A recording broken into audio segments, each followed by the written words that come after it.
हाँ जी, आज जिस चैप्टर के अपने को क्वेश्चन डिस्कस करने हैं वो है जी अपना वर्ब। ठीक है, मेन वर्ब के भी और साथ में लास्ट में अपन मॉडल्स के भी इसी चैप्टर के अंदर कर रहे हैं। मॉडल्स भी वर्ब का ही पार्ट है। ठीक है, before the main concert began, main concert के शुरू होने से पहले the singer sang a couple of old folk songs to warm up the crowd. ठीक है जी, सुनने बोलने में तो सब कुछ बढ़िया लग रहा है, लेकिन आपको पता है कि सिंग की फॉर्म कैसे चलती है? सिंग, सैंग, संग। हाँ कि ना? ये संग तो तीसरी फॉर्म है, ये संग तो तीसरी फॉर्म है। तीसरी फॉर्म बिना हेल्पिंग वर्ब के आ पाएगी क्या? नहीं आ पाएगी। तो कॉन्सर्ट शुरू होने से पहले सिंगर ने कुछ ओल्ड फोक सॉन्ग्स गाए क्राउड को वार्म अप करने के लिए। तो यहां पे भैया हमें पता है कि हमें वर्ब की सेकंड फॉर्म का यूज करना पड़ेगा, क्योंकि पूरा का पूरा पास्ट में चल रहा है। तो इधर अपन यूज कर देते हैं। वैसे तो before the concert began, concert शुरू होने से पहले, ये काम पहले हुआ है तो या तो पास्ट परफेक्ट में ले जाओ, है ना। देखो समझना, काफी बच्चों को ये ना टेंस चैप्टर का कॉन्सेप्ट है वैसे, कि जब दो पास्ट के एक्शन होते हैं, दोनों में से ये पहले हो गया तो उसको पास्ट परफेक्ट में लिखते हैं अपन। ठीक, लेकिन वो पता कब होता है? वो ये कहना जब ये होने के बाद ये हुआ, जब स्ट्रेस डालना होता है स्पेसिफिकली कि अच्छा ये खत्म होने के बाद ही ये हुआ, तब अपन पास्ट परफेक्ट को लगाते हैं। यहां पे आप डायरेक्ट सिंपल पास्ट इंडेफिनिट भी लिख दोगे तो भी काम चल जाएगा। ठीक है, तो समझने की कोशिश करिए। यहां पे दोनों आंसर लिख सकते हो आप, या तो हैड संग लिख दो या सैंग लिख दो, दोनों चल जाएंगे। क्योंकि यहां पे ऐसा कोई ना बहुत कंपैरिजन वाला सेंस नहीं है। भले ही बिफोर लिखा हुआ, लेकिन ऐसा कोई हिंट नहीं कि स्पेशली जो स्पीकर है या जो राइटर है वो इस बात पे स्ट्रेस देना चाहता कि कॉन्सर्ट शुरू होने से पहले वो ये गा चुका था। मेरी बात समझ रहे हो? पास्ट परफेक्ट का यूज हम तब करते हैं, लो मैं पास्ट परफेक्ट अवॉइड ही कर देता हूं बच्चे यहां पे ना, पास्ट परफेक्ट अवॉइड ही कर देता हूं, क्योंकि पास्ट परफेक्ट का काम होता है जब स्पेशली इस बात पे स्ट्रेस डालना कि ये काम हो चुका था जब ये हुआ। यहां पे ऐसा कोई सेंस नहीं है शुरू होने से पहले उसने गाया, है ना, शुरू होने से पहले उसने ये गाने गाए थे, ऐसा वाला सेंस देना है, इसलिए यहां पर सैंग ही बेहतर है। ठीक, लो मैं ऐसा लिख देता हूं कि हैड संग भी चल जाएगा। जैसे मैंने आपको बताया था ना, ये सिंगल टिक डबल टिक वाला फंडा, कि डबल टिक का मतलब होता है जो प्रेफर होगा कि ये ज्यादा बढ़िया है, चल तो हैड संग भी जाएगा। यहां पे हैड संग लिख दो वो भी ठीक हो जाएगा, लेकिन सैंग ज्यादा बढ़िया है क्योंकि यहां पे कोई ऐसा कंपैरिजन पे स्ट्रेस नहीं है। The unexpected decision by the principal was surprised all the students and the teachers present at the event. वो जो अनएक्सपेक्टेड डिसीजन लिया ना, वो जो अनएक्सपेक्टेड डिसीजन लिया प्रिंसिपल ने, उसने हैरान कर दिया सब बच्चों और टीचर्स को जो प्रेजेंट थे इवेंट में। यही कहना है, डिसीजन ने हैरान कर दिया। बाय प्रीपोजिशन है, प्रिंसिपल उसका ऑब्जेक्ट है, डिसीजन सब्जेक्ट है। डिसीजन हैरान हुआ कि डिसीजन ने हैरान किया? हाँ जी, डिसीजन हैरान हुआ कि डिसीजन ने हैरान किया। ऑब्वियस बात है, डिसीजन ने हैरान किया तो एक्टिव वॉइस चाहिए, तो ये वॉज सरप्राइज्ड तो पैसिव हो जाएगा। अब इसको टेंस भी चेंज नहीं करना, है ना, पहले पास्ट इंडेफिनिट है तो बाद में पास्ट इंडेफिनिट रखो। बस पैसिव टू एक्टिव लाने के लिए क्या करना है, सिर्फ बस ये वॉज उड़ा दो आप, वॉज उड़ाते ही एक्टिव में आ जाएगा। नेक्स्ट पर आ जाइए।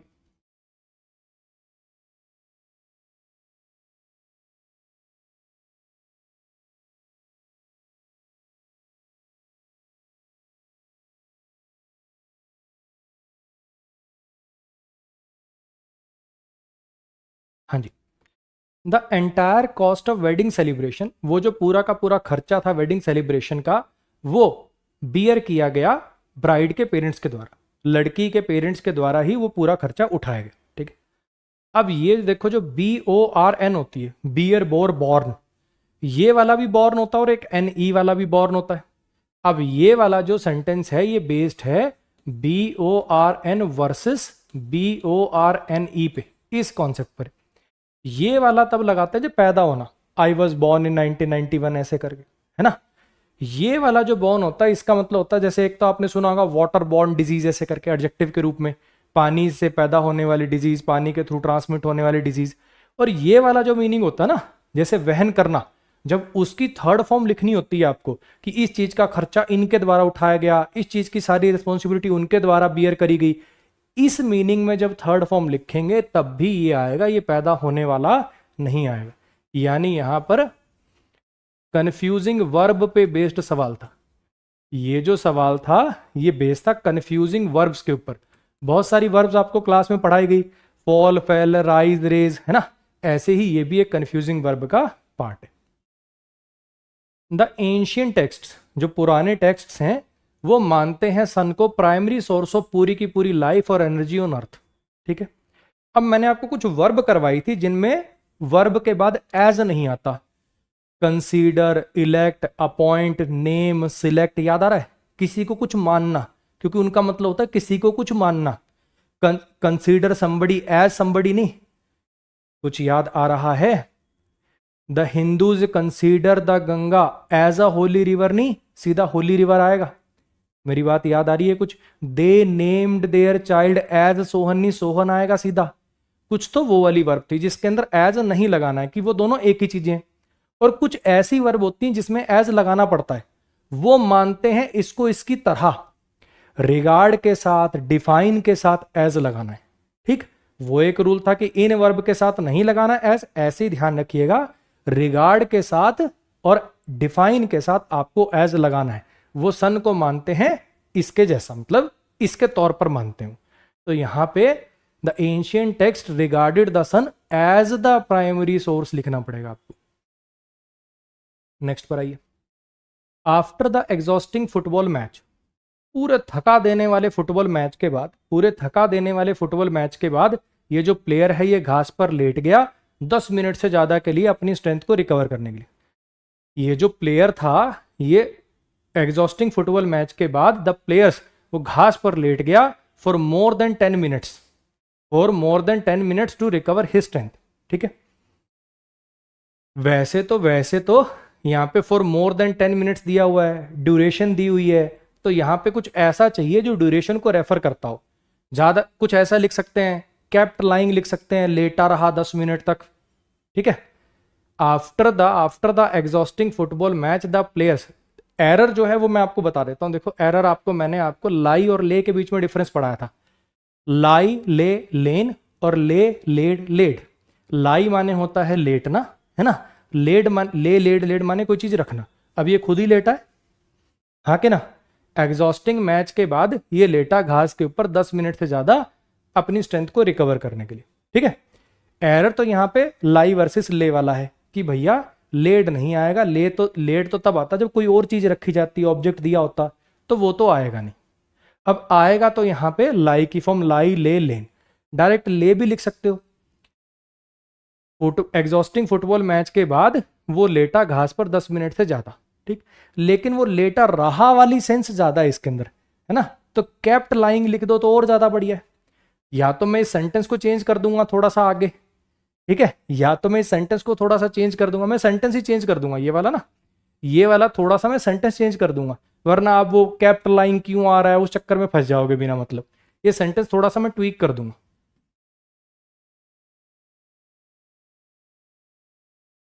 तो यहां पे बच्चे आपको ले लिखना पड़ेगा। द प्लेयर ले on the grass. Player singular है सर, ले कैसे आ रहा है? अरे सेकंड फॉर्म है भाई, सेकंड फॉर्म में ऐसे ये थोड़ी लग जाते हैं। वो एस या ई एस वाला फंडा वर्ब की पहली फॉर्म के, कहीं तुम सेकंड फॉर्म में ऐसे ई एस लगा दो। After the exhausting football match the player ले ऑन द ग्रास, वो लेटा घास के ऊपर अपनी स्ट्रेंथ को रिकवर करने के लिए।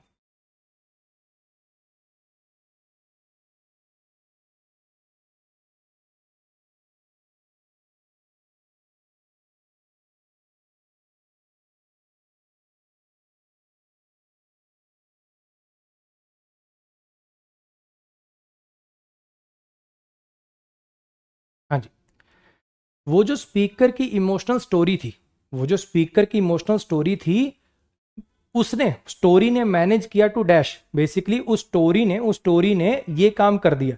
If somebody manage to do something, अगर मैं कहूं Rahul manage to solve the question, यानी राहुल ने वो क्वेश्चन सॉल्व कर ली। ठीक है, मैनेज का यहां पे वो मैनेजमेंट वाला मतलब नहीं है। मैनेज टू डू समथिंग यानी फाइनली उस काम को कर लेना। तो वो जो स्टोरी थी ना, बेसिकली उसने जगा दी डीप सिंपथी, उसने जगा दी डीप सिंपथी ऑडियंस में, और बहुत लोगों को देखा गया अपने आंसू पोंछते हुए जब वो कंटिन्यू कर रहा था, यानी जब वो स्टोरी सुना रहा था। ठीक है, अब यहां पे ये वाला जो क्वेश्चन है ये बेस्ड है जी राउज वर्सेस अराउज पे।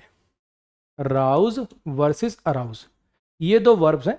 जैसे लाई ले है, फॉल फेल है, ऐसे कंफ्यूजिंग वर्ब्स होती हैं कुछ, अफेक्ट इफेक्ट पे डिफरेंस आ गया है ना, तो ये उसी पे बेस्ड सवाल है।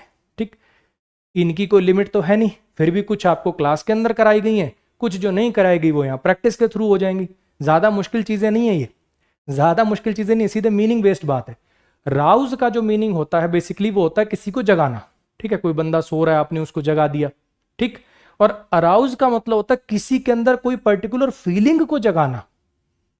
मेरी बात आई समझ? क्या बोला मैंने कहा राउज का मतलब होता है किसी को कोई नींद से जगाना, और अराउज का मतलब होता है उसके अंदर जैसे एंगर जगा दिया, उसके अंदर सिंपथी जगा दी, उसके अंदर प्यार जगा दिया, कोई पर्टिकुलर फीलिंग को जगा देना। इनमें ये डिफरेंस है, ये नींद से जगाना है और ये कोई पर्टिकुलर फीलिंग को जगाना है। तो यहाँ पे कोई पर्टिकुलर फीलिंग को जगाना वाला मीनिंग चाहिए, तो यहाँ पे अराउज लिखना पड़ेगा। क्लियर हो गया? यानी अपना आंसर आ गया G B portion. Despite repeated reminders from the accounting department the branch manager did not paid. अब ये वाली गलती ना हम बहुत बार करते हैं। I did not went there ऐसे बोल देंगे, है ना। I did not considered that. अरे भैया पास्ट इंडेफिनिट में क्या स्ट्रक्चर लगता है? अगर डिड लग गया तो डिड के बाद तो बेस फॉर्म आती है। लेकिन होता क्या ना, हम पास्ट के साथ ना V2 बहुत बोलना चाह रहे होते हैं, तो डिड लगाने के बाद भी गलती से कई बार V2 लगा जाते हैं। तो ये बहुत कॉमन मिस्टेक है, बोलने में तो अक्सर हो जाती है। डिड नॉट पे करना पड़ेगा। डिस्पाइट रिपीटेड रिमाइंडर्स, बार बार भेजे गए रिमाइंडर्स के बावजूद जो अकाउंटिंग डिपार्टमेंट ने भेजे थे, ब्रांच मैनेजर ने पे नहीं किए क्वार्टरली यूटिलिटी बिल्स।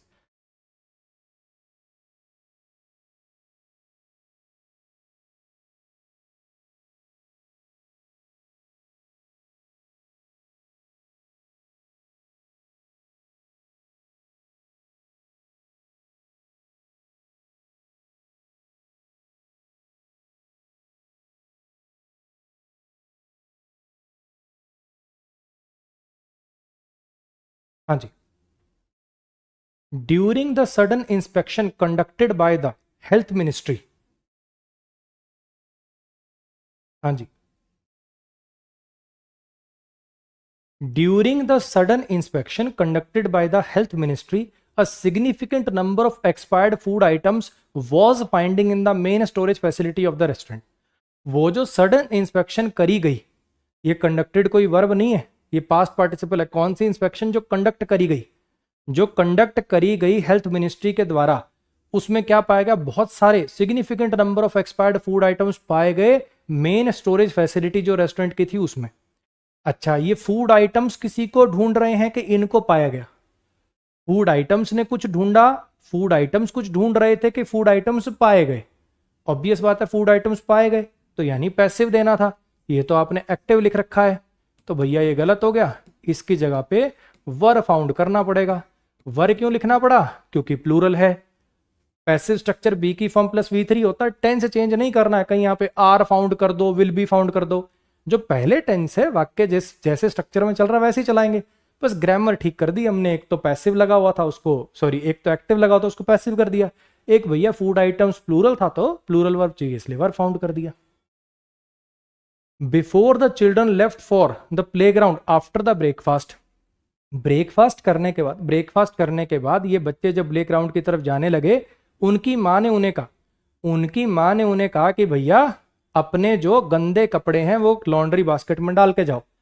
जो गंदे कपड़े हैं ना तुम्हारे, वो लॉन्ड्री बास्केट में डाल के जाओ, फिर जाना जहां जाना है।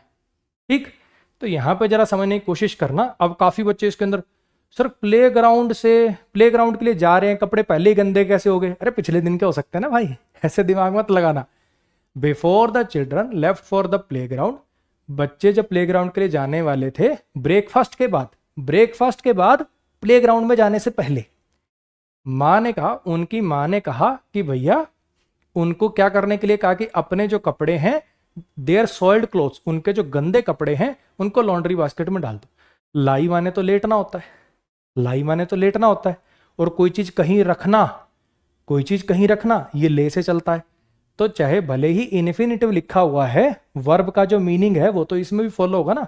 चाहे मेन वर्ब बना लो, चाहे इन्फिनिटिव बना लो, चाहे जिरंड बना लो, मीनिंग तो वही करेगा, मीनिंग तो वैसे ही फॉलो करेंगी, ये जो ग्रामेटिकल प्रोफाइल है वो तो वैसे ही फॉलो करेंगी। अगर ये ले ट्रांजिटिव है, ले लेड लेड, तो इन्फिनेटिव बनाओगे तो भी ट्रांजिटिव रहेगा। अगर लाई ले लेन इनट्रांजिटिव है तो इन्फिनेटिव बनाओगे तो भी इनट्रांजिटिव रहेगा, पढ़ाया था क्लास में। तो यहां पे टू ले लिखना पड़ेगा, रखना वाला मीनिंग देना है। जैसे वहां लेटना वाला मीनिंग देना था तो लाई लिखा, यहां मतलब लाई की फॉर्म चलाई, लाई ले लेन, और यहां पे रखना वाला मीनिंग चाहिए तो ले लेड लेड चलेगा। अब टू प्लस वर्ब की बेस फॉर्म चाहिए इसलिए टू ले लिखा मैंने। ठीक। Before the passenger could board the aircraft, passenger aircraft में बोर्ड करें उससे पहले उन्हें कंफर्म करना पड़ता है कि उनका जो लगेज है अच्छे से सही से टैग हो गया ना, फॉर द फ्लाइट, उस फ्लाइट के लिए जो पेरिस जा रही है। अब यहां पे एक फ्रेजल वर्ब होती है बाउंड फॉर। बाउंडेड का तो मतलब होता है अगर कोई चीज बाउंडेड है तो उसको चारों तरफ से किसी चीज ने घेर रखा है, बाउंडेड का तो ये मतलब होता है। और अगर मैं कहूं कि ये ट्रेन मुंबई जा रही है, this train is bound for Mumbai, ठीक है, ये जो फ्लाइट है ये पेरिस जा रही है, this flight is bound for Paris.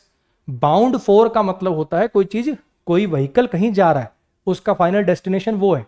तो यहां पे बाउंड वर्सेस बाउंडेड का ये एरर था, यहां पे आपको लगाना पड़ेगा बाउंड फॉर। ठीक। इसको कह सकते हो कि फ्रेजल वर्ब की गलती है। हालांकि ये जो प्रैक्टिस है इसमें मेन वर्ब और मॉडल्स के हैं, फ्रेजल वर्ब पे बेस्ड सवाल अलग ही डालूंगा मैं, ठीक है, क्योंकि वो भी अच्छे खासे आते हैं, बहुत आते हैं वो। ठीक। फ्रेजल वर्ब के जो सवाल है वो अलग करेंगे किसी और वीडियो में।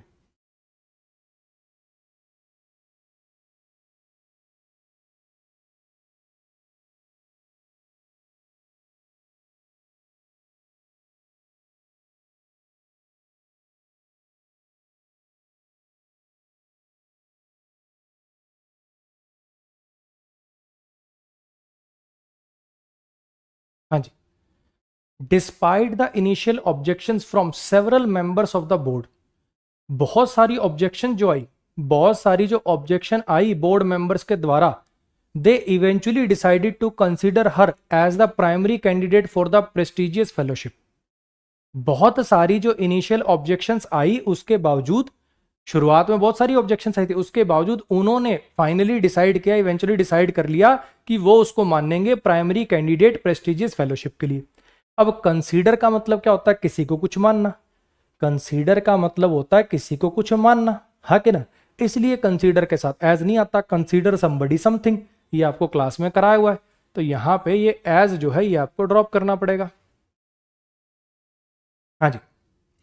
वाइल द साइंटिस्ट, अब एक चीज छोटी सी यहां पे ध्यान रखना, अगर पैसिव में लिख देना, अगर ये consider, appoint, elect, name, select, इनको अगर पैसिव में लिख दें तो एज लगा दो चाहे ना लगा दो, दोनों ही केस में ठीक होता है। पैसिव में लिख दें तो एज अलाउड है, लिखा हो तो ठीक, ना लिखा हो तो ठीक। He was elected the president, he was elected as the president, passive में दोनों चल जाएंगे, लेकिन एक्टिव वॉइस में इन वर्ब के बाद एज मत लगाया करो।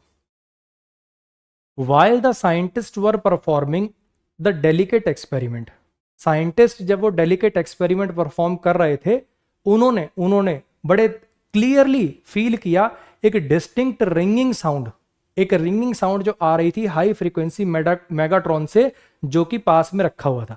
ये प्लेस्ड पास्ट पार्टिसिपल कोई वर्ब नहीं है। कौन सा मेगाट्रॉन? जो पास में रखा हुआ था, प्लेस्ड नियर बाय। अब यहां पे जरा मुझे बताओ, आवाज फील होती कि आवाज सुनाई देती? रिंगिंग साउंड लिखा हो ना, रिंगिंग साउंड फील होगी कि रिंगिंग साउंड सुनाई देगी? तो ये फील वर्सेस हियर की गलती हो गई इसके अंदर, क्लियरली हर्ड लिखना पड़ेगा आपको। यहां पे आपको लिखना पड़ेगा क्लियरली हर्ड, उन्होंने सुना, बड़ी साफ साफ सुना।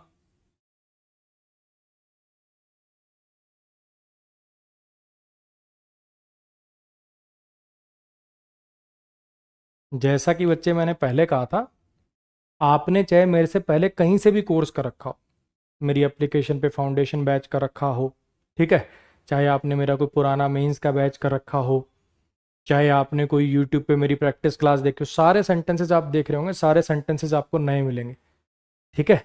और नए का मतलब ये नहीं है कि भैया चैट जीपीटी पे डाले 60 क्वेश्चन नए लो पटक दिए। एक एक क्वेश्चन खुद छांटा है, खुद लिखा है, ताकि पूरा चैप्टर कवर होना चाहिए। तो ना गागर में सागर समाना, पूरा चैप्टर आंखों के आगे से निकलना चाहिए। और दूसरी बात जो लेटेस्ट एग्जाम के अंदर कुछ आए हैं सवाल वो भी डाल लें।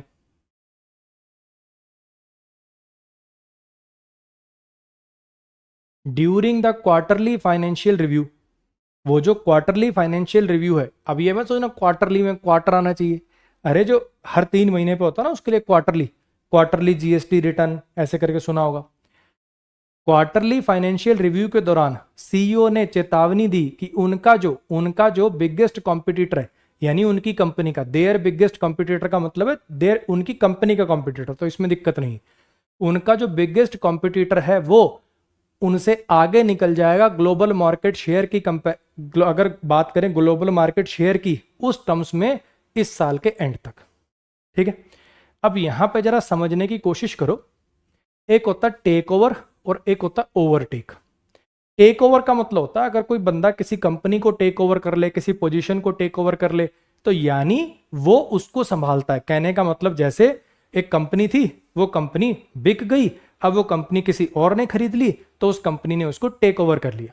ठीक है, और एक होता ओवरटेक। ओवरटेक का मतलब होता है किसी से आगे निकल जाना। तो यहां पे क्या चाहिए, ये क्या कह रहा है, ये सीईओ क्या कह रहा है कि वो जो हमारे कॉम्पिटिटर है वो हमें टेक ओवर कर लेंगे, हम उनके अंडर में आ जाएंगे, कि कह रहा है वो हमसे आगे निकल जाएंगे। क्या कहना चाहता है इसमें वो ये कहना चाहता है कि हमारी कंपनी अब उनके अंडर में आ जाएगी, कि ये कहना चाहता है कि वो हमसे आगे निकल जाएंगे। हाँ जी, वो हमसे आगे निकल जाएंगे, ये स्पेशली लिखा तो है। ग्लोबल मार्केट शेयर की अगर बात करें तो इस टर्म्स में वो हमसे आगे निकल जाएंगे, तो वुड ओवरटेक लिखना पड़ेगा। अब ये वाले की लैंग्वेज बड़ी अजीब सी लग रही होगी आपको। ठीक है, ऑस्टेंसिवली ट्रांसपेरेंट मैकेनिज्म, एक बार इन दोनों को हटा दें, अभी बताता हूं, एक बार इन दोनों को हटा के देखो, पढ़ो, आसान हो जाएगा। ये जो मैकेनिज्म है एम्प्लॉय फीडबैक का, ये जो मैकेनिज्म है एम्प्लॉय फीडबैक का, ये डैश करता है सारे जेन्युइन चैनल्स ऑफ एक्सप्रेशन को। ठीक, अब जरा समझने की कोशिश करना। ऑफस्केट का मतलब होता है बेसिकली किसी चीज को जबरदस्ती का मुश्किल बना देना, रोक देना, रुकावट पैदा करना। ऑस्टेंसिबली का मतलब होता है दिखने में तो कोई चीज बढ़िया लग रही है लेकिन असलियत में शायद वो ना हो। और ट्रांसपेरेंट, ये जो मैकेनिज्म है ना, जो दिखने में ट्रांसपेरेंट है लेकिन असलियत में नहीं है, ये जो ऑस्टेंसिबली ट्रांसपेरेंट, दिखने में तो ट्रांसपेरेंट है ना, ये बिल्कुल वैसा ही, ये बिल्कुल वैसा ही जैसे वो एसएससी वालों ने फीडबैक वाला नहीं निकाला था। इतने लाखों लोगों ने उसमें फीडबैक डाला होगा लेकिन वो दिखाएंगे अरे इतने के लोगों को दिक्कत आई। तो ये जो सिर्फ दिखावे का, सिर्फ नकली, अंदर से जो असली नहीं है, ऐसा ट्रांसपेरेंट मैकेनिज्म है इस इंप्लॉय फीडबैक को भरने का, ये सही मायने में उल्टा पैराडॉक्सिकली रुकावट पैदा करता है, रोकता है सारे के सारे जेन्युइन एक्सप्रेशन के चैनल्स को। ये इसका मतलब था। लैंग्वेज मुश्किल थी लेकिन आपको बिल्कुल सिंपल से एक बात समझ में आ रही होगी कि पूरे सेंटेंस में वर्ब नहीं है, ये सब्जेक्ट है, हाँ जी, ये एडजेक्टिव है, ये एडवर्ब है, ये इसके लिए आया, ये इसके लिए आया। ठीक है, फॉर प्रीपोजिशन है, ये एम्प्लॉय फीडबैक, ये प्रीपोजिशन का ऑब्जेक्ट हो गया। ठीक, अच्छा जी, अब ये आगे यहां पे वर्ब आनी चाहिए थी, यहां पे वर्ब आनी चाहिए थी। ऑब्फस्केट करता है चैनल्स ऑफ दिस को, ये ऑब्जेक्ट बनता, ये प्रीपोजिशन बनता, ये इसका ऑब्जेक्ट बनता और ये एडजेक्टिव बनता। हाँ के ना, यहां पे वर्ब आनी चाहिए थी, ये एडवर्ब बनता, ये वर्ब बनता। आईएनजी फॉर्म बिना हेल्पिंग वर्ब के कभी आती है क्या? आईएनजी फॉर्म बिना हेल्पिंग वर्ब के कभी आती है क्या? नहीं आती ना। तो यहां पे ऑब्फस्केट होना चाहिए था, है ना, और सब्जेक्ट सिंगुलर तो ऑब्फस्केट से लिख देंगे। ठीक, ये जो मैकेनिज्म है ये ऑब्फस्केट करता है, रुकावट पैदा करता है इस चीज में, या रुकावट पैदा कर रहा है। इज ऑब्फस्केटिंग भी चल जाएगा, दोनों चल जाएंगे।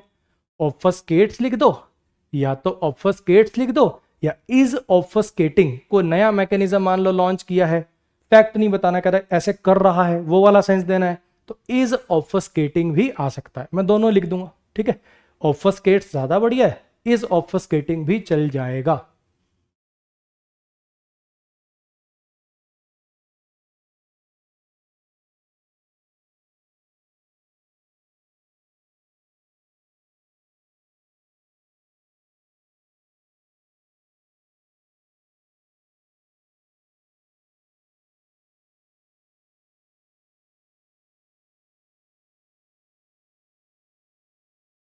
हाँ जी, अगर उसे पता होता इन रेगुलेटरी चेंजेस के बारे में तो वो कभी भी इस मर्जर डील के साथ प्रोसीड नहीं करता, यानी इस काम को, इस मर्जर डील को वो कभी नहीं करता। ठीक है, had he been knowing about, had he been knowing about. अब मुझे बताओ, ये जो नो वर्ब होती है ये स्टेटिव वर्ब होती है, स्टेटिव वर्ब को तो आईएनजी फॉर्म में लिखते नहीं, है कि ना? तो ये तो गलत हो गया, तो फिर क्या कर देते हैं इस केस में, परफेक्ट की तरफ चले जाते हैं अपन, क्योंकि अगर कॉन्टिन्यूस होता है तो इंडेफिनिट की तरफ चले जाते हैं, और परफेक्ट कॉन्टिन्यूस होता है तो परफेक्ट की तरफ चले जाते हैं। तो यहाँ पे हैड ही बीन नोइंग की जगह पे क्या हो जाएगा, हैड ही नोन हो जाएगा। इतनी सी बात है। अगर उसको पता होता, अगर उसको पता होता इसके बारे में, अब काफी बच्चों के माइंड में आएगा, सर ये स्ट्रक्चर तो कभी देखा ही नहीं, ये तो अजीब सा लग रहा है। ये पढ़ाया जाएगा बच्चे कंडीशनल चैप्टर में। इफ ही हैड नोन लिख दें चाहे हैड ही नोन लिख दें, बात एक ही है। अभी काफी बच्चे सोच रहे होंगे सर हैड ही नोन लिखा हुआ है, क्या उसे पता था, ऐसा कुछ मीनिंग है क्या, ये सवाल है क्या, इन क्वेश्चन मार्क क्यों नहीं आया? बच्चे ये आगे पढ़ाया जाएगा। लो मैं एक बार यहां पे लिख देता हूं, if he had known equal to had he known. ठीक है, ये कंडीशनल चैप्टर में पढ़ाऊंगा आपको, आप ये लिख दें चाहे ये लिख दें एक ही बात है, इसमें कंजंक्शन भी लिखने की जरूरत नहीं है, वो अंडरस्टूड हो जाती है। चाहे आप ऐसे लिख दें चाहे आप ऐसे लिख दें, बात एक ही है। क्लियर है जी? ये कंडीशनल चैप्टर में आएगा। He made a quick share before heading to the office. अब इसके अंदर आपसे पूछा कि कहां पे गलती है, ही made a quick share before heading to office. अब ये वाली चीजें होती हैं, जैसे अगर कोई चुटकुला सुनाए तो क्या लिखोगे, tell he told me a joke, he cracked a joke. हाँ जी, he did a mistake, he made a mistake, he made a mistake, है ना? ऐसे ही टुक अ क्विक शार या ही हैड अ क्विक शार, ऐसे करना पड़ेगा। टेक लगाओ या तो टेक लगाओ, मेड की जगह पे क्या लिखना पड़ेगा, इस मेड की जगह पे या तो ही हैड अ क्विक शार या ही टुक अ क्विक शार, ही टुक बात, है ना?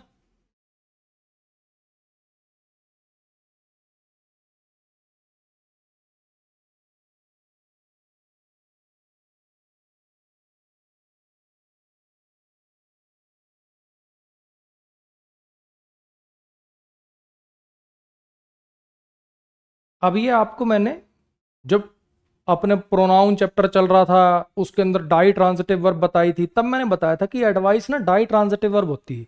Advise somebody to do something, he advised me to join Aman's batch, he advised me to revise my syllabus, हाँ के ना? Advise somebody to do something, याद आ रही है इतनी बात? ये एडवाइस के बाद सीधा लिख देना ही एडवाइज्ड टू गो देयर। अरे किसको एडवाइस किया इसने?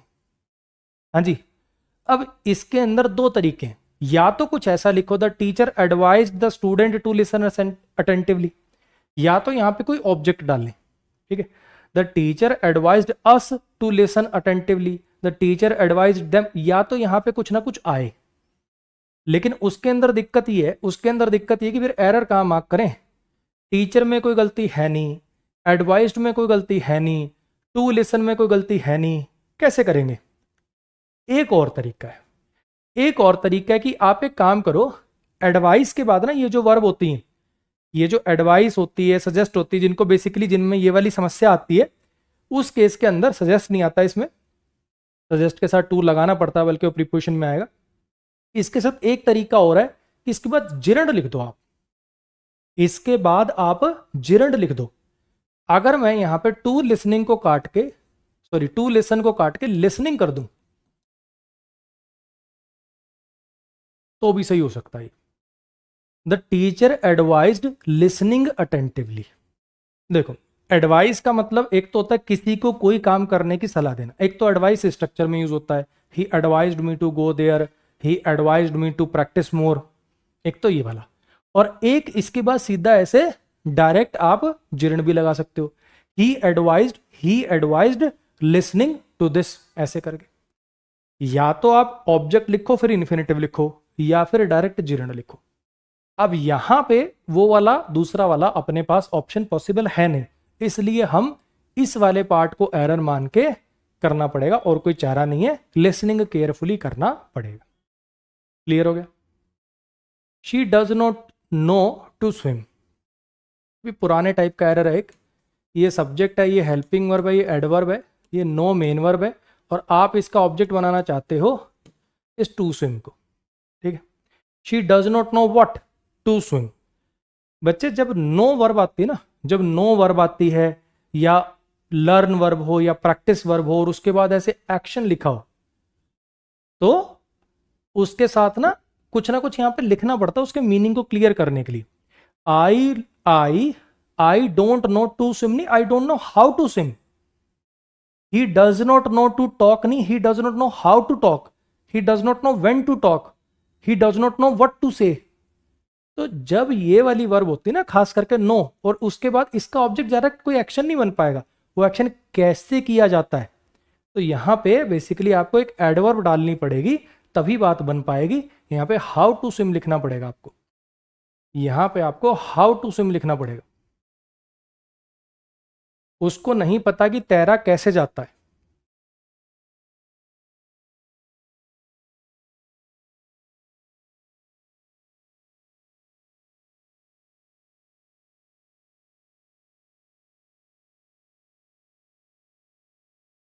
हाँ जी, the children swinged happily on the old tyre. उन्होंने झूले लिए उस पुराने टायर पे जो कि लटका हुआ था पेड़ से। वो जो पुराना सा टायर लटका हुआ था पेड़ पे, उस पे उन्होंने झूले लिए, ऊंचा ऊंचा हंसे वो, है ना, एज द सनसेट, जब सनसेट हो रहा था इवनिंग में।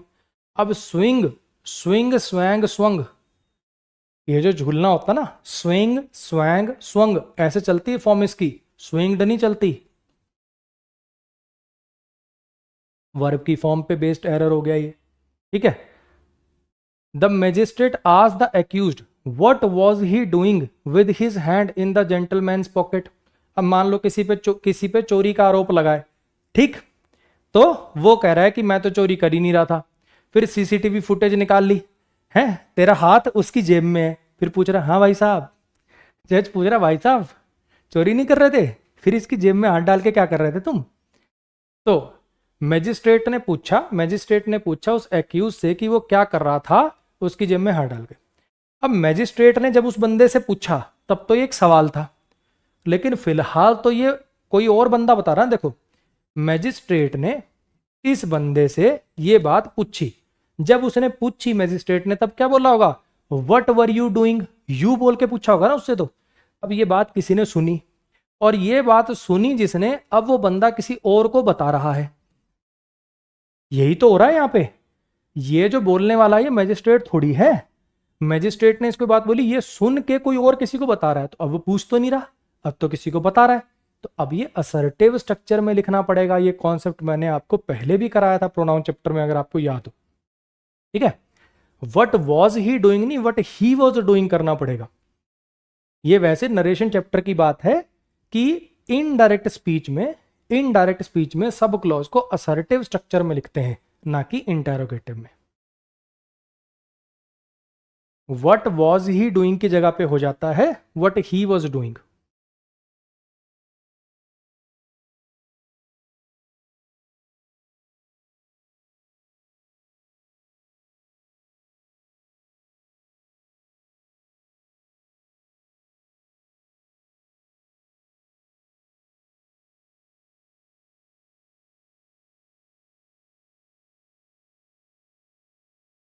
हाँ जी, the heavy rainfall and sudden drop in temperature could affect not only crop yields but also transportation of goods.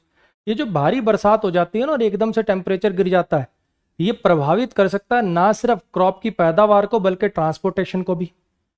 अब आपने पढ़ रखा होगा अफेक्ट वर्सेस इफेक्ट। अफेक्ट ए वाला वर्ब होता है, ई वाला जनरली नाउन होता है ना। तो यहां पे मुझे कुड के बाद वर्ब की बेस फॉर्म चाहिए थी, वर्ब चाहिए थी, तो यहां पे अफेक्ट लिखना पड़ेगा। While I was preparing for my presentation in the library, जब मैं अपनी प्रेजेंटेशन के लिए प्रिपेयर कर रहा था लाइब्रेरी में, मुझे अचानक से एक ऊंची, मतलब बड़ी लाउड अनएक्सपेक्टेड क्रैश सुनाई दी अपर फ्लोर से। लिसन होता है किसी चीज को जानबूझकर सुनना, और हियर होता है सुनाई दे जाना। यहाँ पे लिसन आना चाहिए कि हर्ड आना चाहिए? सुनाई दे गई। आपने जबरदस्ती नहीं सुनी, आपको सुनाई दे गई।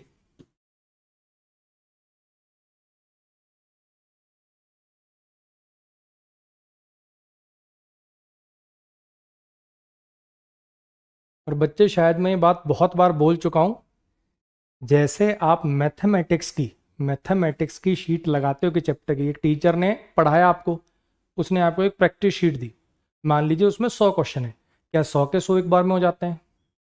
नहीं होते ना। पहली बार में 40-50 होते हैं, किसी का आंसर निकलता ही नहीं है, किसी का आंसर गलत निकल जाता है, दोबारा ट्राई करते हो तो समझ में आता है, ऐसा ही होता है ना।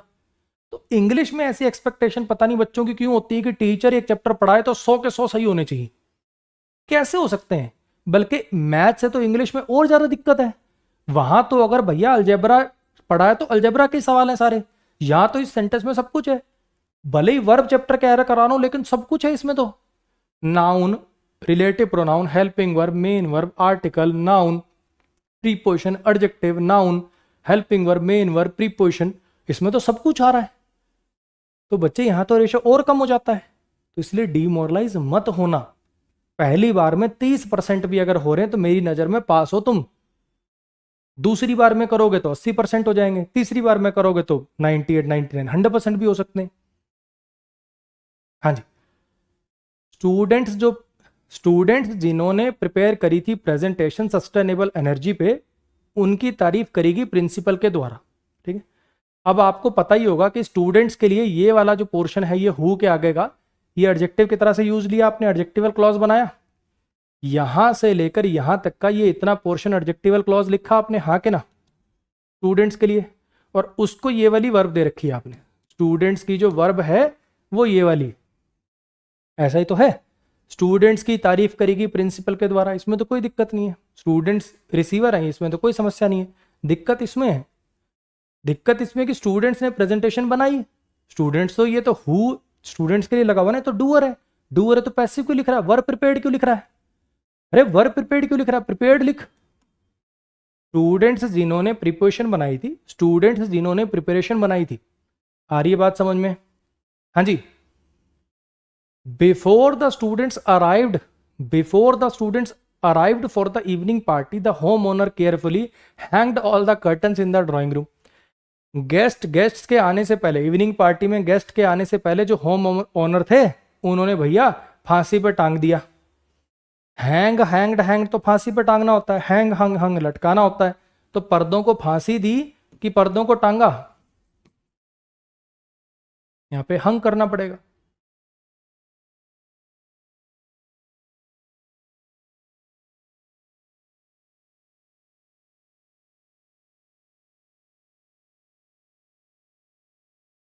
हाँ जी।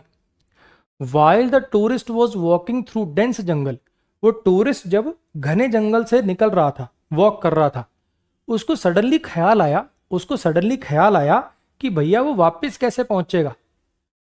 तो यहां पे एक तो वर्ब होती है वंडर, वंडर समथिंग यानी सोचना किसी चीज के बारे में, ठीक। और एक होती वंडर, इधर उधर टहलना। अब आपको वंडर लगानी चाहिए थी यहां पे कि वंडर लगानी चाहिए थी? हाँ जी। ही वंडर्ड, ही वंडर्ड कि ही वॉन्डर्ड? बोलो, यहां पे कौन सी वर्ब आनी चाहिए थी?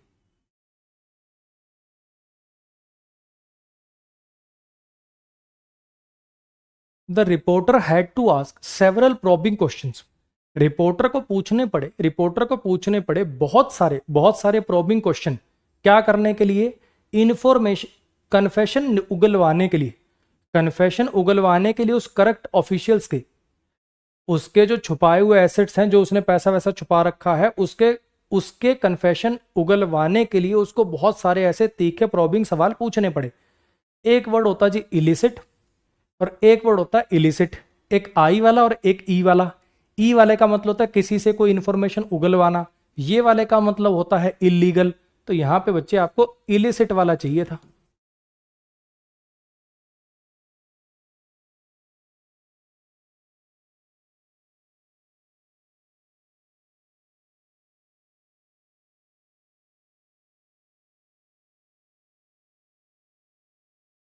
हाँ जी, when the temperature dropped suddenly the water got freeze inside the pipes and caused them to burst which resulted in heavy damage to the building। Temperature जब अचानक से कम हुआ, पानी जो है वो जम गया पाइप्स के अंदर, जिसकी वजह से, जब जमता तो आपने फिजिक्स में पढ़ा होगा, पानी जब जमता तो वॉल्यूम उसका एक्सपेंड हो जाता है, उसकी वजह से पाइप जो है बर्स्ट हो गई, जिसकी वजह से बहुत हैवी डैमेज हुआ बिल्डिंग को।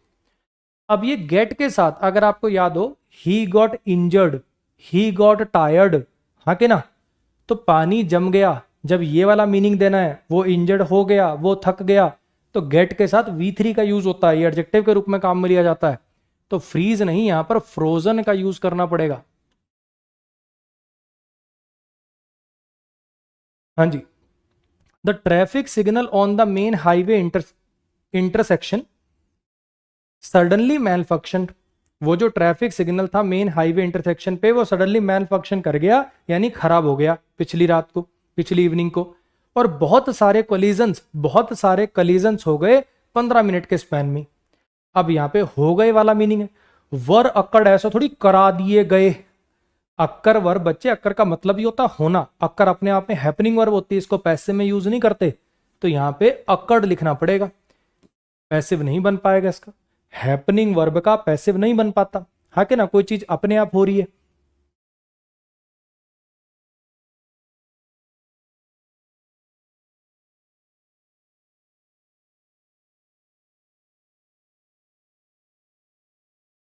During the sudden thunderstorm the villagers fled to higher ground.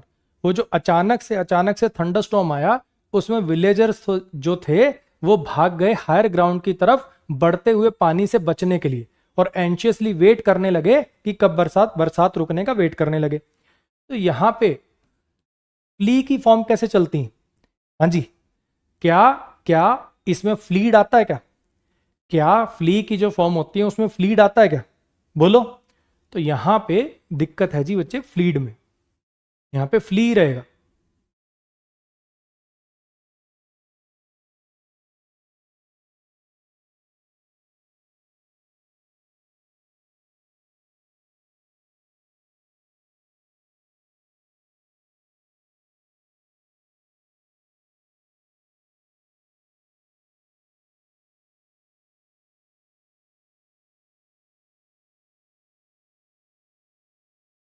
Sorry भाई, वर्ब भी तो चेंज करनी है, पास्ट भी तो करना है, फ्लड करना पड़ेगा, बोलना कुछ था बोल कुछ दिया। कहने का मतलब जो फ्ली की फॉर्म होती हैं वो कैसे चलती हैं? फ्ली, फ्लड और फ्लड, ऐसे चलती। अब मुझे यहाँ पे चाहिए क्या थी? मुझे यहाँ पे वर्ब की सेकंड फॉर्म चाहिए थी, और वो फ्लीड नहीं, वो फ्लड होती है। तो यहाँ पे आपको फ्लीड काट के फ्लड करना पड़ेगा, क्योंकि पास्ट में ना है पूरा का पूरा। यहाँ पे एंशियसली वेटेड, ये भी पास्ट में चल रहा है, और ऐसा थोड़ी कि हैबिचुअल एक्शन है रोज होता होगा। सडन थंडरस्टॉर्म आया है तो यहाँ पे फ्लड करना पड़ेगा आपको। आंसर वाली स्लाइड पे करेक्शन कर दूंगा मैं, डोंट वरी।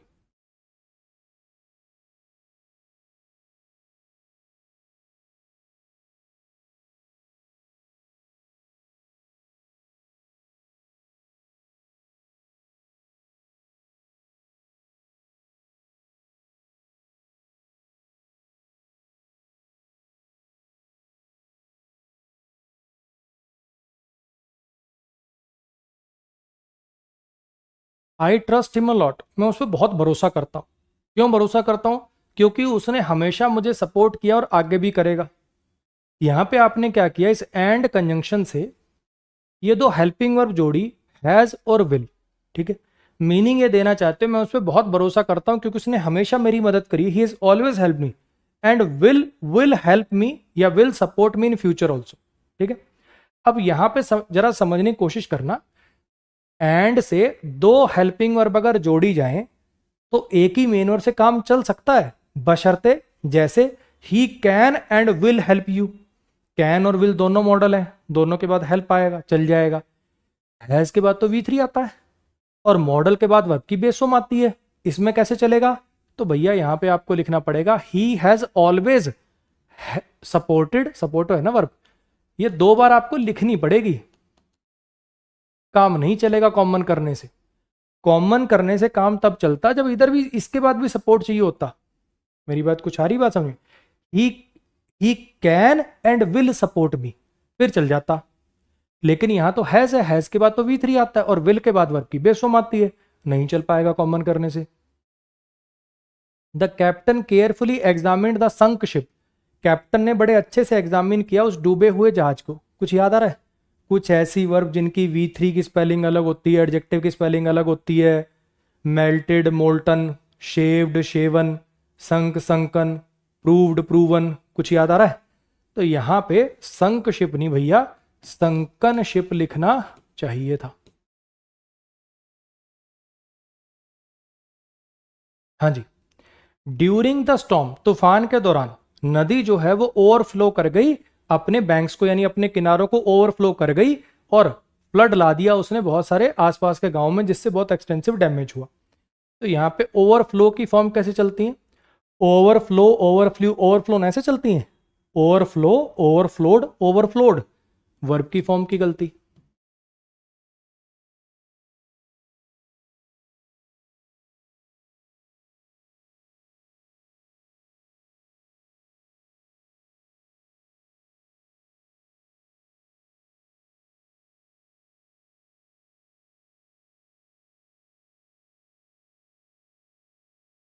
हाँ जी।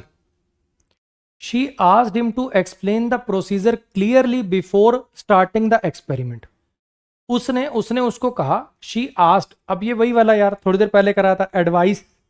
एडवाइस हो गया, आस्क हो गया। ये जो वर्ब थी ना, ऑर्डर, एडवाइस, रिक्वेस्ट, ये सब ये डाई ट्रांजिटिव वर्ब होती हैं, किसी को कुछ करने के लिए कहना, है ना। तो इसमें क्या होता है, शी सब्जेक्ट है, आस्क वर्ब है, ये इनडायरेक्ट ऑब्जेक्ट बनेगा और ये डायरेक्ट ऑब्जेक्ट बनेगा, और ये प्रोसीजर जो है ये ऑब्जेक्ट ऑफ इन्फिनिटिव बनेगा। ये सारी बातें आपने पढ़ रखी है। आस्क के बाद जब ह्यूमन बीइंग लिखते हो, आस्क के बाद, एडवाइस के बाद, ऑर्डर के बाद, तो बच्चे टू नहीं लगाते अपन, ये डायरेक्ट ट्रांजिटिव वर्ब है, इसको टू की जरूरत नहीं है। मैकेनिक ने चेतावनी दी ड्राइवर को कि ये जो फ्रंट राइट व्हील है भैया ये बहुत ज्यादा ढीला है और इसको इमीडिएट टाइटनिंग की जरूरत है। तो बच्चे एक वर्ब होती है ये वाली, लॉस, लॉस्ट, लॉस्ट, खो देना, और एक एडजेक्टिव होता है ढीला। तो यहां पे खो देना मीनिंग देना है कि ढीला है ये कहना है, इसको टाइट करने की जरूरत है, तो ढीला वाला मीनिंग देना है, तो फिर ये लिखना था, वेरी लूज।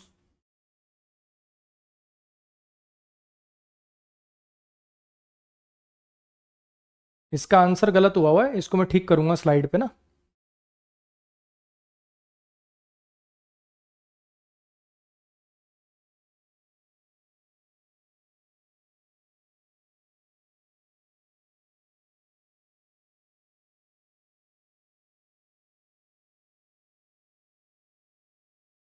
जो लाइनेसिस होती हैं, जो शेरनियां होती हैं, वो एक लॉन्ग एग्जॉस्टिंग चेज के बाद, लॉन्ग एग्जॉस्टिंग चेज के बाद अक्सर जो सबसे स्लो मेंबर होता है हर्ड का, उस पर अटैक करती हैं, ये कहना चाह रहे हैं। अच्छा जी, एक ये प्रे होता है प्रार्थना करना, एक ये होता है तारीफ करना, ठीक। अच्छा, ये वाला प्रे होता है शिकार करना। अब चाहिए तो शिकार करने वाला मीनिंग, ला आफ्टर प्रीपोजिशन केज उसका ऑब्जेक्ट है, अक्रॉस प्रीपोजिशन है, सवाना इसका ऑब्जेक्ट है। आपने सुना होगा, आपने वीडियोस में ज्योग्राफिकल चैनल पे, वो नेशनल ज्योग्राफिक पे देखी होंगी, वो जो भैंसे से नहीं होते बहुत सारे जो माइग्रेट करते हैं एक जगह से दूसरी जगह, अब उनको, उनका शिकार करने के लिए शेरों को भी बहुत दूर दूर तक जाना पड़ता है। तो पूरा ये सवाना ऐसे चल के जाते हैं ये, और फिर पूरे थक भी जाते हैं बेचारे, अब शिकार भी करना है, इतना थक के भी आए हैं। तो जो उस हर्ड का, उस झुंड का सबसे कमजोर मेंबर होता है उसको शिकार बनाते हैं, ये कहना चाह रहे हैं। अब ये सब्जेक्ट कैसा आपका, सिंगुलर है कि प्लूरल है? ऑब्वियसली प्लूरल है, तो वर्ब कैसी आएगी, प्लूरल आएगी। फैक्ट बताना तो V1 लगेगी, है ना। अच्छा, V1 जो है वो प्लूरल वाली कौन सी होती है, एस वाली के बिना एस वाली? बिना एस वाली, यानी नो सब्स्टिट्यूशन रिक्वायर्ड।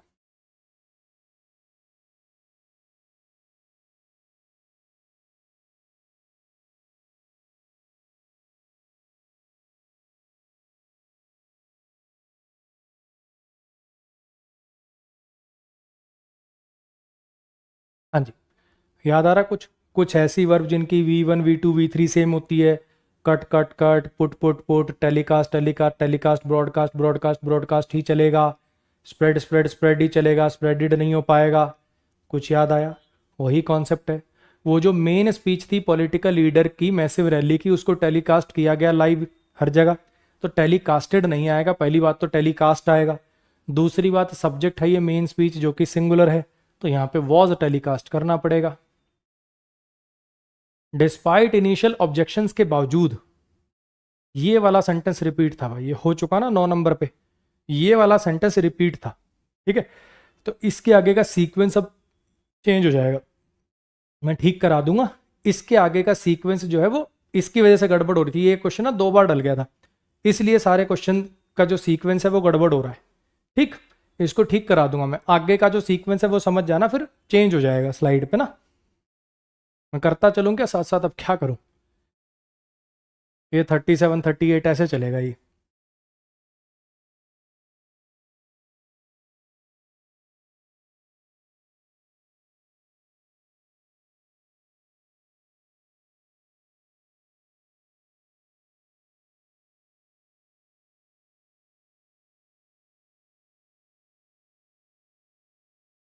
चलो एक काम करेंगे, ऐसा करेंगे, इसकी जगह ना एक इजी सा क्वेश्चन डाल देंगे ताकि सारा सीक्वेंस खराब ना हो।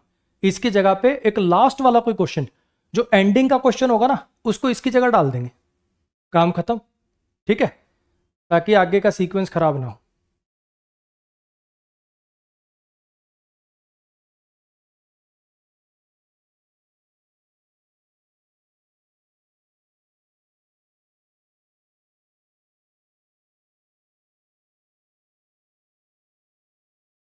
हाँ जी। The chief guest was stepped on to stage and began waving. अब एक होता है ये वाला वेव और एक होता है ये वाला वेव। ये वाला वेव समुंदर वाली वेव भी होता है, मैं वर्ब की बात कर रहा हूं, ठीक है। वर्ब के केस में ये वाला वेव का मतलब होता है त्याग देना, छोड़ देना, ठीक है। मान लो मैंने अपना राइट त्याग दिया, मैंने अपना राइट वेव कर दिया, किसी की फीस वेव कर दी, ऐसे करके, है ना। तो ये वाला होता है छोड़ देना, त्याग देना।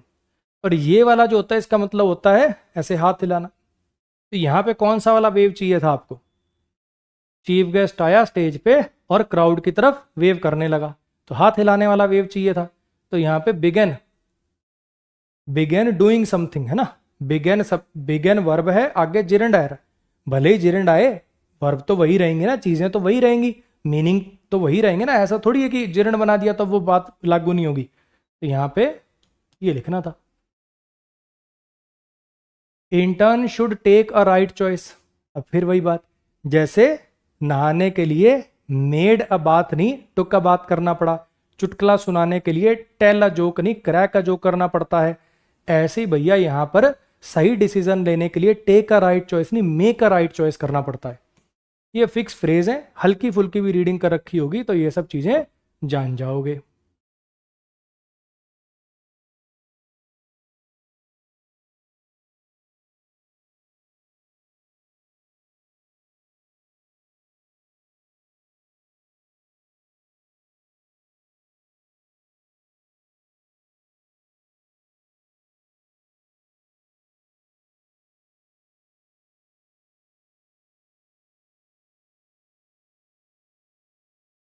वैसे तो ये वाला एरर पढ़ाया जाता है प्रीपोजिशन चैप्टर में, लेकिन वर्ब चैप्टर है और इसका लेना देना वर्ब से ही है, तो एक दो सवाल मैंने यहाँ पे भी डाल दी। जैसे अगर आपको याद हो, मैंने प्रोनाउन चैप्टर में भी एक हिंट दिया था कि रूल्स को हम कैसे लॉजिकली समझेंगे।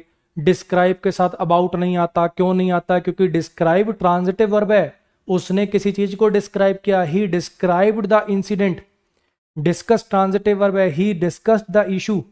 तो अगर अबाउट लिख दोगे तो ये ऑब्जेक्ट तो इसका हो जाएगा प्रीपोजिशन का, हमें इस वर्ब को ऑब्जेक्ट देना है, तो ये अबाउट उड़ाना पड़ेगा तभी बात बनेगी, हाँ के ना। तो आंसर आएगा बच्चे डिस्क्राइब्ड द इवेंट्स, ये अबाउट की जरूरत नहीं है यहाँ पे। अब ये वाला अगर आपको याद हो तो भैया ये कैसी वर्ब है? ये कैसी वर्ब है? स्टेटिव वर्ब है ना। कुछ याद आ रहा? थिंक, बिलीव, कंसीडर, हैव, वोन, पजेस, ये स्टेटिव वर्ब है, इनकी आईएनजी फॉर्म तो होगी नहीं। बिजनेसमैन के पास बहुत सारी कंपनियां हैं, वो ये मानता है, यही कहना आपको। तो भैया इनको कॉन्टिन्यूस में क्यों लिख के लेके जा रहे हो? वो ये मानता है ये फैक्ट है, उसके पास ये चीजें फैक्ट है, दोनों को सिंपल V1 के अंदर लिखो, आईएनजी फॉर्म में क्यों लिख रहे हो? तो ही ओन्स एंड बिलीव्स।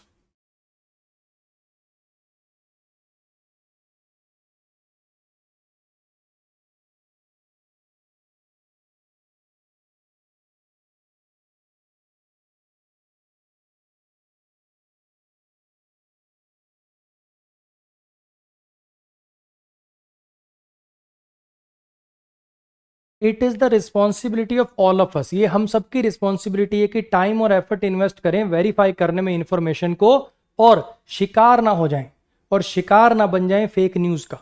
ठीक, ये एक फिक्स फ्रेज होता है बच्चे, fall victim to something. Fall victim to something का मतलब होता है किसी चीज का शिकार बन जाना।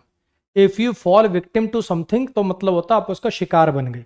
ये कुछ फिक्स फ्रेजेस होते हैं बच्चे, रीडिंग से ही आएंगे, ये आपको किसी के कोर्स में नहीं मिलेंगे, ये रीडिंग से आएंगी ये चीजें।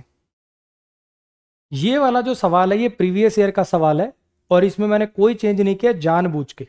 ठीक है, मेरे कहने से एक बार इसको दोबारा अटेम्प्ट करो, एक बार दोबारा सोच लो।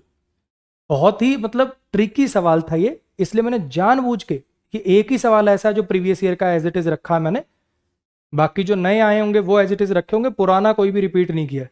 सिर्फ ये एक सवाल प्रीवियस ईयर का जानबूझ के रखा है, एक ट्राई करो इसको।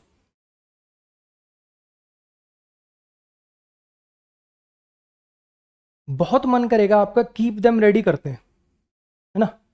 Preparing children for uncertainties keep them ready to face challenges. सही लग रहा है बोलने में एकदम चकाचक, लेकिन ये गलत है। ये क्यों गलत है? याद करो बच्चे, प्रिपेयरिंग चिल्ड्रन को कैसे तोड़ोगे? प्रिपेयरिंग चिल्ड्रन कुछ याद आ रहा है? मैंने कहा था स्मोकिंग सिगरेट्स कॉज कैंसर आएगा कि कॉजेज कैंसर आएगा? कॉजेज कैंसर आएगा, क्योंकि सब्जेक्ट स्मोकिंग है, हाँ कि ना। जिरंड के बाद जिरंड का ऑब्जेक्ट दिया होगा, आगे वर्ब दी होगी, तो वो जो वर्ब है किसके अकॉर्डिंग चलेगी? जिरंड के अकॉर्डिंग चलेगी। यहां पे सब्जेक्ट नाउन, ये जिरंड है, ये प्रिपेयरिंग, हाँ कि ना। ये वैसे तो सब्जेक्ट वर्ब एग्रीमेंट का सवाल है, लेकिन वर्ब से रिलेटेड था तो चलो यहां डल गया। सब्जेक्ट वर्ब एग्रीमेंट में दोबारा भी पढ़ाई जाएगी आपको ये चीज। मैं आपको एक इजी एग्जांपल से समझाने की कोशिश करता हूं। मान लो मैं लिख दूं smoking cigarettes cause slash causes cancer. ठीक, क्या आंसर आएगा इसका? कॉज आएगा कि कॉजेज आएगा? वो डिपेंड करेगा, वर्ब आती है सब्जेक्ट के अनुसार, सब्जेक्ट सिंगुलर तो वर्ब सिंगुलर, सब्जेक्ट प्लूरल तो वर्ब प्लूरल। अब इनमें से सब्जेक्ट कौन है? कुछ बच्चे कहेंगे सर पूरे कोई सब्जेक्ट मान लो, है। समझने की कोशिश करो बच्चे, ये जो स्मोकिंग है ये सब्जेक्ट है, सिगरेट से कैंसर नहीं होता। अभी कोई बंदा है खोखे पे सिगरेट बेचता है, खुद नहीं पीता, है ना। स्मोक करने से, सिगरेट को स्मोक करने से कैंसर होता है। तो यहां पे सब्जेक्ट है, नाउन है, जिरंड है, ये है सब्जेक्ट। फिर सिगरेट्स क्या है? ये ऑब्जेक्ट ऑफ जिरंड है। तो वर्ब आएगी स्मोकिंग के हिसाब से, और जिरंड इसका कोई प्लूरल तो होता नहीं। यानी जब जिरंड इन्फिनेटिव सब्जेक्ट बनते हैं तब वर्ब सिंगुलर लेते हैं, ना कि प्लूरल। कुछ बात आ गई समझ में? बिल्कुल उसी फंडे पे बेस्ड ये वाली बात है। प्रिपेयरिंग सब्जेक्ट है, नाउन है, जिरंड है, ये है ऑब्जेक्ट ऑफ जिरंड। ठीक, फॉर प्रीपोजिशन है और ये इसका ऑब्जेक्ट है अनसर्टेनिटीज। तो अगर सब्जेक्ट प्रिपेयरिंग है, जिरंड है, तो वर्ब सिंगुलर आएगी। अब ये वाली वर्ब तो प्लूरल है ना भैया, ये वर्ब तो प्लूरल है, कीप। ये वर्ब भी प्लूरल है, तो ये दो तो रेस से बाहर हो गए। अच्छा, keep them for readiness, readiness के लिए कि रेडीनेस में? वो उन्हें रेडीनेस में रखता है। तो बच्चे सही आंसर है नो इंप्रूवमेंट। हाँ, अगर यहां पर एक ऑप्शन होता कीप्स देम रेडी, अगर ऑप्शन होता कीप्स देम रेडी, तो वो बेस्ट होता। फिर तो सोचना ही नहीं था, फिर तो हम उसी को लगाते।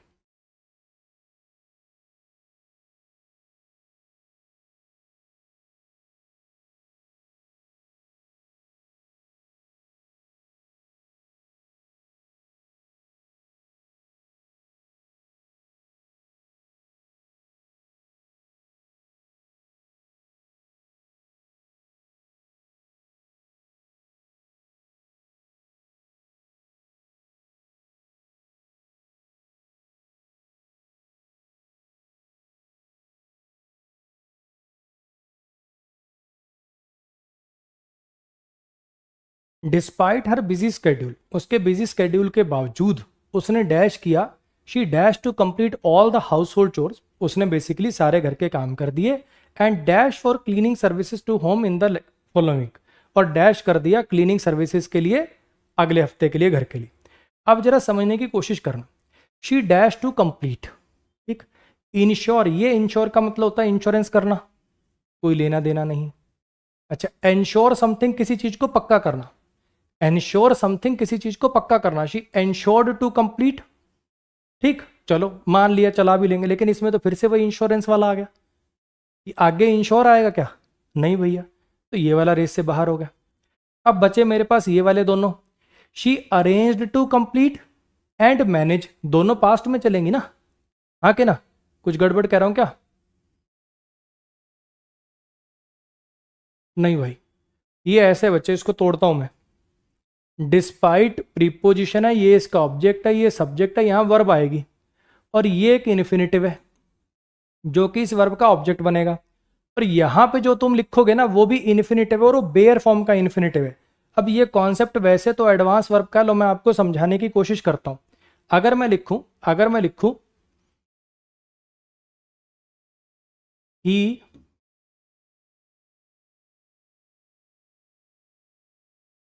Decided to sing and to dance, बोलो इसमें क्या गड़बड़ लग रही है आपको, he decided to sing and to dance, क्या गड़बड़ लग रही है इसमें आपको, आपको करना पड़ेगा he decided to sing and dance, हाँ के ना। जब दो इन्फिनेटिव ऐसे एंड से जुड़ते हैं तो ये दूसरे वाले का टू नहीं लिखते अपन, हाँ कि ना। ये छोटा सा कॉन्सेप्ट है, एडवांस वर्ब में पढ़ाया जाता है, लेकिन इतना कोई ऐसी भारी भरकम बात नहीं जो तुम समझ ना पाओगे। दो इन्फिनेटिव जब ऐसे कंजंक्शन से जोड़ते हैं तो दोनों के टू नहीं लिखते, पहले वाले का लिखते हैं, दूसरे का छोड़ देते हैं, ठीक है। अब देखो जरा समझना, इस सेंटेंस पे वापस आओ। बिजी स्केड्यूल के बावजूद उसने डैश किया, कंप्लीट कर दिए सारे, और डैश कर दिया इसके लिए, तो यहां पे जो तुम लिखोगे ना वो दूसरा इन्फिनेटिव आएगा, यहां पे जो तुम लिखोगे वो दूसरा इन्फिनेटिव आएगा, और टू लगाएंगे नहीं तो बेयर फॉर्म में आएगा। तो यहां पे अरेंज और मैनेज में कोई दिक्कत नहीं, यहां पे मैनेज्ड या अरेंज्ड नहीं आएगा, ये बेयर इन्फिनेटिव है, इसमें कोई दिक्कत नहीं। अब पहले वाले में क्या लिखे, शी अरेंज्ड टू कंप्लीट कि शी मैनेज्ड टू कंप्लीट, और दूसरे वाले में शी मैनेज्ड फॉर कि अरेंज फॉर। अब यहां पे गेम है इस फोर से पलट रहा सारा, यहां पे गेम इस फोर से पलटेगा सारा, एक सारा। तो यहां पे बेसिकली गेम है अरेंज फॉर का, एक फ्रेजल वर्ब होती है अरेंज फॉर। अगर तुम कोई चीज अरेंज करते हो, ठीक है, don't worry I will arrange this book, tension मतलब मैं ये बुक अरेंज कर दूंगा, खुद कोई काम को करो तो अरेंज। अगर मैं कह दूं I will arrange for this, यानी मैं काम करा दूंगा, अरेंज फॉर फ्रेजल वर्ब का ये मीनिंग होता है। अब यहां पे देखो क्या लिखा हुआ है, क्लीनिंग सर्विस, उसने क्लीनिंग सर्विस बुला दी, अरेंज कर दिया कि क्लीनिंग सर्विस आएगी अगले हफ्ते, तो काम खुद नहीं किया, ये वाला काम उसने करवा दिया, आगे के लिए अरेंजमेंट कर दी, तो अरेंज फॉर आएगा, यानी अपना ऑप्शन जो डी है वो आएगा। बढ़िया सवाल था, अभी के लिए अगर नहीं समझ आया, क्योंकि इसमें काफी सारे कॉन्सेप्ट ऐसे हैं जो अभी वर्ब चैप्टर में नहीं हुए, तो ये 44 नंबर सवाल का टेंशन मत लेना, इसको आप छोड़ सकते हो। You dash take a break if you feel tired, working continuously is harmful for your health. अब ये बेसिकली मॉडल चैप्टर पे बेस्ड सवाल है। अब यहां पे फिलअप भरना है, ऐसा इधर कुछ चेंज तो कर नहीं सकते, शुड हैव के बाद तो V3 आएगा, should have taken, should have spoken, should have completed, इसके बाद तो V3 आता है। अच्छा, अगर नीड लिखोगे, नीड के बाद आगे वर्ब लिखी तो नीड टू टेक लिखना पड़ेगा, यू नीड टू टेक, ये भी नहीं आ सकता। यू माइट टेक, शायद तुम रेस्ट ले लो, कि तुम्हें रेस्ट लेना चाहिए, ये चाहिए वाली सेंस देनी है ना। ऑट टू वैसे तो मैंने आपको पढ़ाया है मॉरल चीजों के लिए, लेकिन एक ऑट टू का यूज ये वाला भी होता है, जो शुड वाला होता है ना, चाहिए वाला meaning, you ought to do this, तुम्हें करना चाहिए, ये वाला मीनिंग भी दिया जाता है ऑट टू से। अब कुछ बच्चे कहेंगे सर शुड होता तो, हम बच्चे शुड होता तो वो भी ठीक होता, फिर ये सवाल ही ना बनता, क्योंकि फिर दोनों सही हो जाते, फिर ये चैलेंज होता, फिर ये संस्था वाले 50 रुपए कमा लेते तुमसे, ठीक है।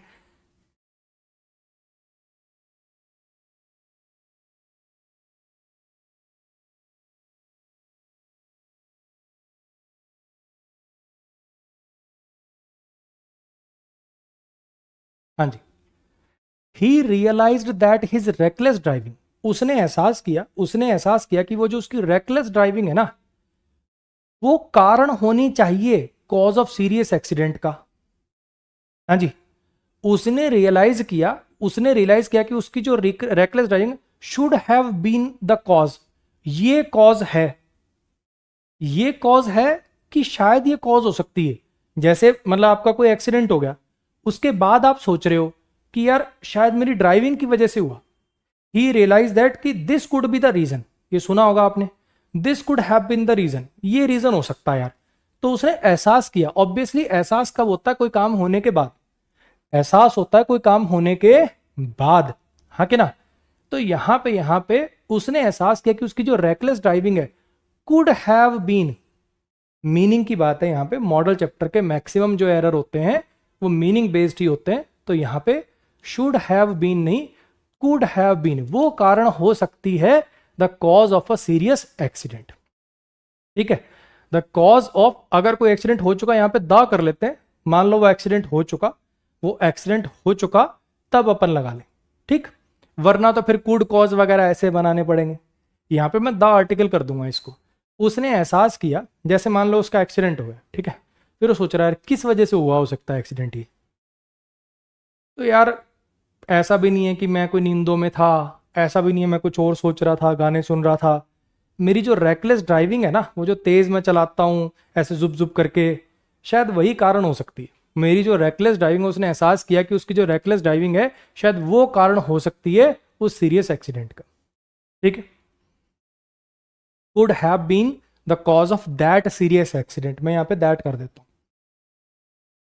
Even if the heavy fog continues all through the night, अगर सारी रात भी फॉग होती रही, तो भी रेस्क्यू टीम जो है वो रेडी है, to begin the search operation in the early morning. ठीक, रेस्क्यू टीम रेडी है बिगिन करने के लिए search operation in the early morning. ठीक, अब यहां पे जरा समझने की कोशिश करिएगा, the rescue team will ready, will modal है, रेडी एडजेक्टिव है, रेडी वर्ब भी होती है, लेकिन उसका मतलब किसी और को तैयार करना, ये किसको तैयार कर रहे हैं? तो यहां पे समझ जाओ बच्चे, I will be ready, he will be ready, यहां पे विल मॉडल है, आगे एडजेक्टिव अकेला दे रखा है, तो यहां लिंकिंग वर्ब की रिक्वायरमेंट है, विल बी रेडी करना पड़ेगा। अगर हैवी फॉग होती भी रही ना पूरी रात, तो भी रेस्क्यू टीम रेडी है सुबह सर्च ऑपरेशन चालू करने के लिए। शी सेड, उसने कहा कि वो फिनिश कर सकती प्रोजेक्ट को डेडलाइन से पहले अगर उसको इनफ सपोर्ट मिलता। वो फिनिश कर सकती थी प्रोजेक्ट को अगर उसको इनफ सपोर्ट मिलता।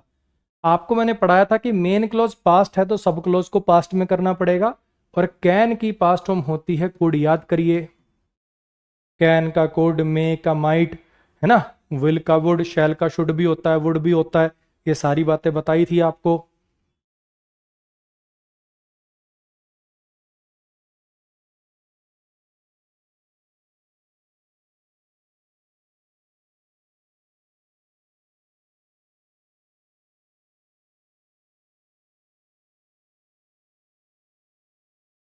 After receiving the advance payment receive करने के बाद, कंसाइनमेंट की एडवांस पेमेंट रिसीव करने के बाद क्लाइंट को चिंता करने की जरूरत नहीं है कोई और फाइनेंशियल फॉर्मेलिटी की। मतलब जब हमें मिल जाती है ना, जब हमें एडवांस पेमेंट रिसीव हो जाती है, उसके बाद क्लाइंट को कोई टेंशन लेने की जरूरत नहीं। जब एडवांस पेमेंट रिसीव हो जाती है क्लाइंट, हालांकि क्लाइंट थोड़ी रिसीव करेगा इसमें, आफ्टर वी रिसीव होता तो ज्यादा अच्छा रहता, after we receive the advance payment ऐसे कर देंगे इसको, वरना इसका मीनिंग निकल रहा है कि क्लाइंट रिसीव कर रहा है एडवांस पेमेंट, क्लाइंट थोड़ी रिसीव करेगा। तो इसको ठीक कर दूंगा मैं, आफ्टर वी रिसीव, जब हम एडवांस पेमेंट रिसीव कर लेते हैं ना, क्लाइंट को टेंशन लेने की जरूरत नहीं है और किसी फाइनेंशियल फॉर्मेलिटी की फाइनल डिलीवरी से पहले। तो the client need not to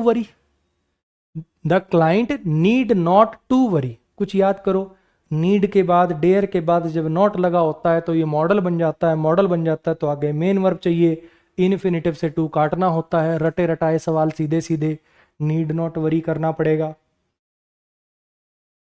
the retired couple, ये जो रिटायर्ड कपल है, अब ये आदी हो गया है वॉक करने का, कराया था ऐसे सेंटेंस। कपल सब्जेक्ट है, हैज़ हेल्पिंग वर्ब है, बिकम मेन वर्ब है, बिकम भी लिंकिंग वर्ब होती है जब इसका मतलब होता है बेसिकली कोई एक्शन ना हो रहा हो जिसके अंदर, हाँ कि ना। अब कहोगे ये लिंकिंग वर्ब है तो हेल्पिंग वर्ब कैसे आ गई? अरे थर्ड फॉर्म है भैया, थर्ड फॉर्म में तो हेल्पिंग वर्ब आएगी, हाँ कि ना। अच्छा जी, फिर ये क्या लिखा हुआ है आगे? आदि हो जाना वाले मीनिंग में लिंकिंग वर्ब के बाद यूज्ड एडजेक्टिव बनता है, पास्ट पार्टिसिपल बनता है, पढ़ाया था, बोलो। और उसके बाद टू प्रीपोजिशन फिक्स प्रीपोजिशन होती है, और प्रीपोजिशन के बाद ऑब्जेक्ट चाहिए, ऑब्जेक्ट वर्ब तो होगा नहीं तो इसको जिरण में बनाना पड़ेगा, वॉकिंग करना पड़ेगा। यूज टू तो तुम्हें इतना बहुत कितने घंटे लगा के पढ़ाया हुआ है। I will inform you immediately, I will inform you immediately should he arrive late for the meeting tomorrow. दिमाग खराब करने वाला सवाल है ना। I will inform you immediately, मैं तुम्हें इमीडिएटली इन्फॉर्म कर दूंगा। कहना क्या था? अगर वो लेट आया, अगर वो लेट आया। अब काफी बच्चे क्या करेंगे इसके अंदर ना, शुड काट के इफ लगाने की सोचेंगे। I will inform you immediately, I will inform you immediately if he arrives, if he arrives late for the meeting tomorrow, ऐसे सोचेंगे। मेरे कहने से एक बार और सोचो।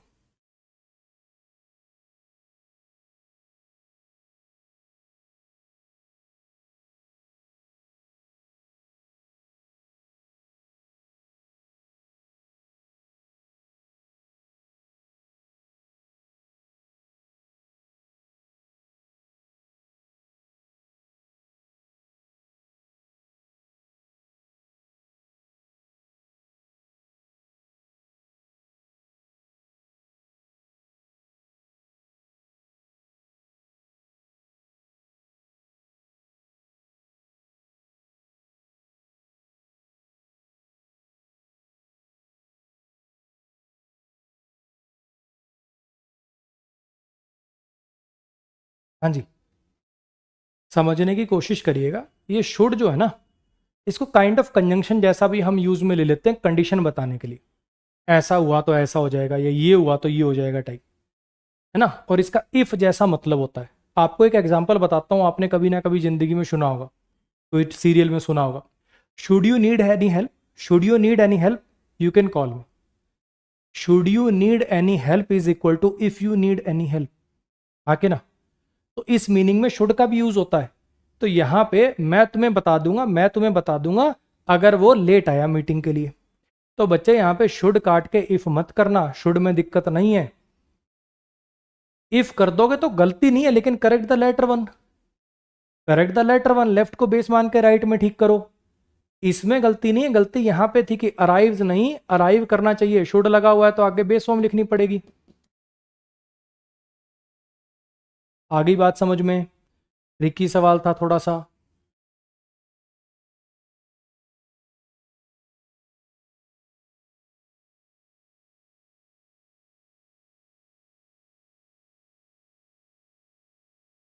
During my college days in Bangalore, वो जो मेरे कॉलेज के दिन थे बेंगलोर में, मैं उठा करता था सुबह अर्ली ताकि पहली बस पकड़ सकूं यूनिवर्सिटी की हर सुबह, एवरी सिंगल मॉर्निंग, हर सुबह, ठीक है। अच्छा जी, आई यूज टू वोक अप। अब तुम्हें पता है सीधा सीधा पास्ट की हैबिट बतानी है, चमक चमक के दिख रहा है कि यूज टू मॉडल बनेगा पास्ट की हैबिट बताने वाला, तो आगे वर्ब की बेस फॉर्म आएगी। वोक अप की जगह पे वेक अप आएगा। बिल्कुल आसान, फ्री के number. Even with all the evidence, वो सारे सबूत जो रोशन के खिलाफ हैं, वो सारे सबूत रोशन के खिलाफ होने के बावजूद कोई हिम्मत नहीं कर रहा ये मानने की कि वो ऐसा हीनस क्राइम कर सकता है, वो ऐसा घिनौना क्राइम कर सकता है। अच्छा जी, no one dare, no one subject है, नो वन सब्जेक्ट है, डेयर। अब नो वन के बाद यहां पे डेयर लिखा हुआ है तो डेयर तो मेन वर्ब बन गया। तो बिलीव को क्या बनाओगे? तो यहां पे करना पड़ेगा no one, no one dares to believe. No one, पहली बात तो नो वन के साथ वर्ब सिंगुलर आएगी, और बिलीव को इन्फिनिटिव में कन्वर्ट करना पड़ेगा। No one dares to believe. अरे नीड और डेयर याद आ रहा है? कब टू काटते थे, कब टू लगाते थे। अगर ये वर्ब बन रहा है तो आगे दूसरी वर्ब थोड़ी आएगी, इन्फिनिटिव में कन्वर्ट करना पड़ेगा कि नहीं करना पड़ेगा? Whenever the weather changes suddenly, जब भी वेदर अचानक से बदलता है, वो जो बूढ़ा गार्डनर है ना, वो कंप्लेन करता है उसके जोड़ों में दर्द की। अब यहाँ पे आपको एक हैबिट बतानी है। जब भी ऐसा होता है वो जोड़ों में दर्द की कंप्लेन करता है। कोई पास्ट की हैबिट थोड़ी है जो यूज टू ये वो सब सोच रहे हो, प्रेजेंट की हैबिट है।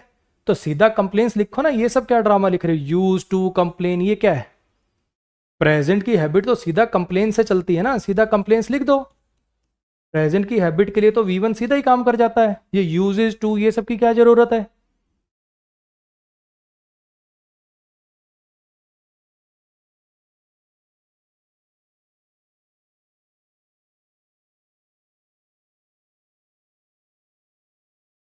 If the security guard had not arrived on time, अगर सिक्योरिटी गार्ड टाइम पे ना आया होता, the thieves might stole all the valuables from the safe last night.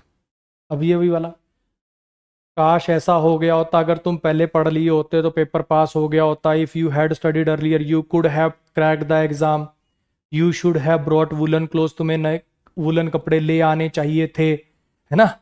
तो ये वाला, अगर सिक्योरिटी गार्ड समय पर ना आता, अगर सिक्योरिटी गार्ड समय पर ना आता तो थीफ ने चोरी कर लिए होते, नहीं चोरी किए, कर लिए होते। Modal plus have plus V3, the thief might have stolen, शायद उसने चोरी कर लिए होते।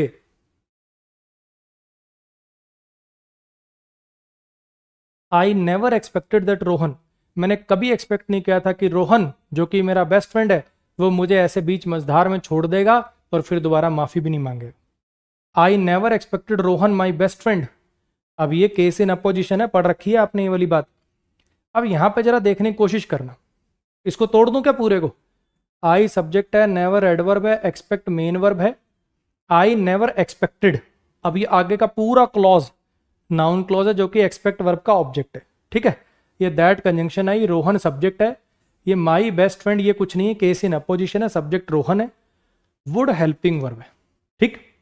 अच्छा, लीव मेन वर्ब है, ये इसका ऑब्जेक्ट है, इन प्रीपोजिशन है और लर्च इसका ऑब्जेक्ट है, लाइक प्रीपोजिशन है, दिस इसका ऑब्जेक्ट है, ठीक, इनसे कोई लेना देना नहीं। एंड कंजंक्शन है, अब ये एंड कंजंक्शन से क्या जोड़ा जा रहा है? दो वर्ब जोड़ी जा रही है।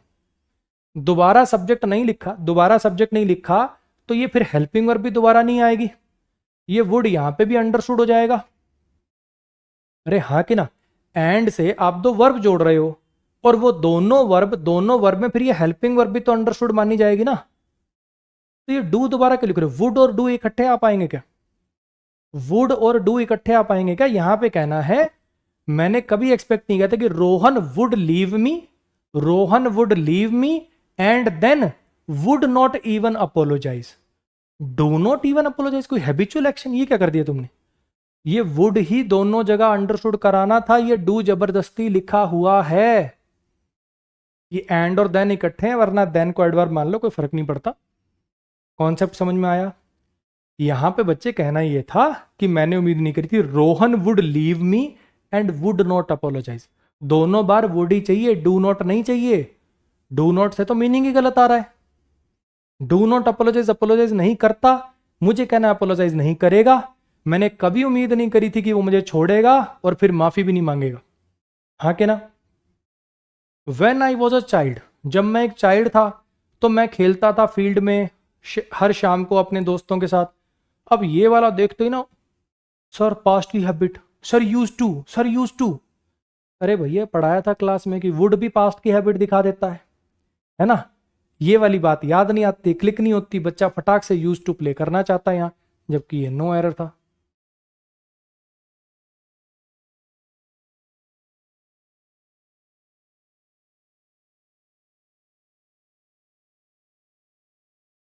अब ये जो सेंटेंस है, रिया को डॉक्टर के पास पहले चले जाना चाहिए था, should have gone to the doctor earlier. जब उसने नोटिस करी थी ये परसिस्टेंट कर्स, लगातार जो खांसी जब उसने नोटिस करी तभी चले जाना चाहिए था, लेकिन उसने इसको इग्नोर किया और गई नहीं। कोई काम ऐसा जो हो चुका उसका उल्टा इमेजिन करना, तुझे कर लेना चाहिए था, तुझे वहां चले जाना चाहिए था, तुझे उससे मिल लेना चाहिए था। तो यहाँ पे शुड गो की जगह पे क्या आएगा? Model plus have plus V3, should have gone. ये जो रीसेंट इंक्रीज आया है, the despite the recent increase in funding, ये जो अभी बढ़ोतरी हुई है फंडिंग में, लोकल कम्युनिटी सेंटर्स को अब भी और रिसोर्सेज कलेक्ट करने की जरूरत है। नीड कलेक्ट अरे नीड वर्ब है तो आगे दूसरी वर्ब कैसे लिख दोगे? ये जो लोकल कम्युनिटी सेंटर है, सब्जेक्ट सिंगुलर है, वर्ब सिंगुलर, नीड्स में दिक्कत नहीं है, कलेक्ट की जगह पे टू कलेक्ट लिखना पड़ेगा।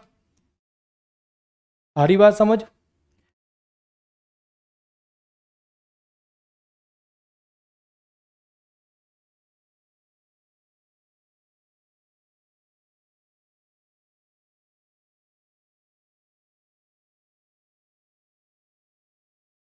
ये 61 नंबर भी पहले आ चुका है, यानी और कोई क्वेश्चन हट गया वहां से ना।